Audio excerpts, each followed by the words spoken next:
Welcome back. It's 7:21, and last night Indianapolis Mayor Joe Hogsett introducing his 2023 city budget proposal to the City County Council. Here are some of the highlights. $1.4 billion budget includes record spending on public safety. IMPD's general fund allocation, $266 million. The sheriff, the prosecutor, public defenders, the courts get more money too, as well as the coroner's budget, nearly doubling to $10 million. We've heard so much from the coroner's office.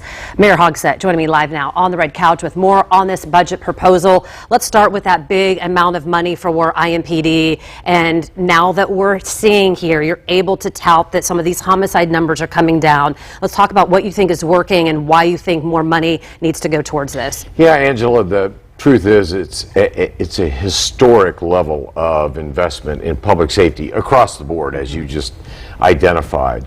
And we are starting to see positive results. Homicides are down 20%, aggravated assaults are down 16%, non-fatal shootings are down 10%. Now, we're not here to declare victory. We've got a long way to go. Yeah. But the numbers are trending in the right direction. And I do think, in no small measure, it's the result of the investments that we've been making citywide over the course of the last year. Yeah, I don't have the exact numbers, obviously, because, we have different homicides that are happening, daily or weekly. 124 about that, and then 400 people shot or victims of shootings. And I think when people hear that, at least they're talking to me, they're shocked to hear that the numbers are down. But the numbers are down, and I think that is important because people honestly ask me all the time, why are you not harder on the mayor? And I'm like, well, the numbers are going down, and I think it's hard for them to believe that. Well, the truth is that it's been a long time coming. I mean, for the last 15 years, we've seen, the city of Indianapolis has seen an increase in the number of homicides.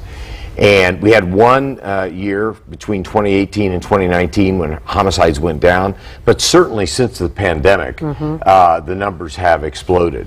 That's why I'm very encouraged, and I think the residents of the city of Indianapolis ought to be encouraged by the fact that there's been a 20% decrease in the number of homicides in this year alone. We're talking about more money you do too for the sheriff and the prosecutor. One thing that we do talk about, I think, way too often, we had another case just last night that we reported on where a man was first charged with murder, then had a plea deal for I think it was maybe a voluntary manslaughter, and then now just murdered somebody else. People are concerned about the prosecutor's office and not being more tough on criminals. You say what, and why is more money going there?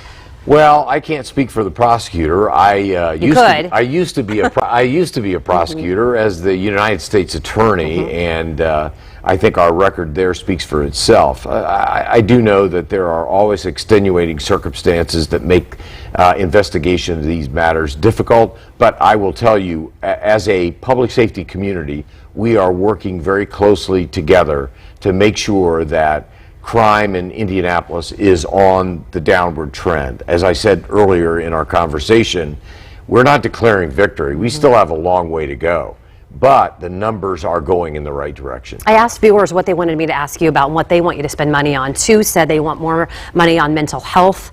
Others said they want more money for education. They're concerned about how low our teacher pay is, and they want something done about early childhood education. That may be more on a state level, but they look to you to do something in Marion County. Well, that's why last night was so important, is because we announced new initiatives in our early childhood literacy program, K through 3.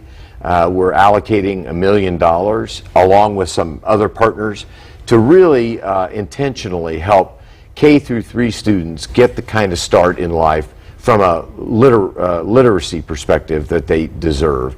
And then as it relates to other investments, whether it's in roads, sidewalks, infrastructure, whether it's in property tax relief, which we're able to offer for the first time in a long time. That will be good news for homeowners in a day of inflation. I think there was a lot of good news that came out of last night's announcement. One other viewer has sent me specific pictures of a park that she wants you to fix, so maybe I can send those to your office as well. But seeing, old basketball courts overgrown with grass and not a place for kids to play. So for her, I'm letting you know that they do want more money for parks too, and to have more green space for kids. Well, and she needs to know that we, over the last 3 or 4 years, have made record investments in parks. The truth is, Parks budgets are always among the first on the chopping block when budget time comes around because they just are easy to cut. But we're making investments in the quality of life and the quality of place of our neighborhoods. All right, Mayor, thank you very much. We appreciate you sitting down live on television and taking questions from us. It's always good to be with you, Angela. Yeah, on the red couch, right?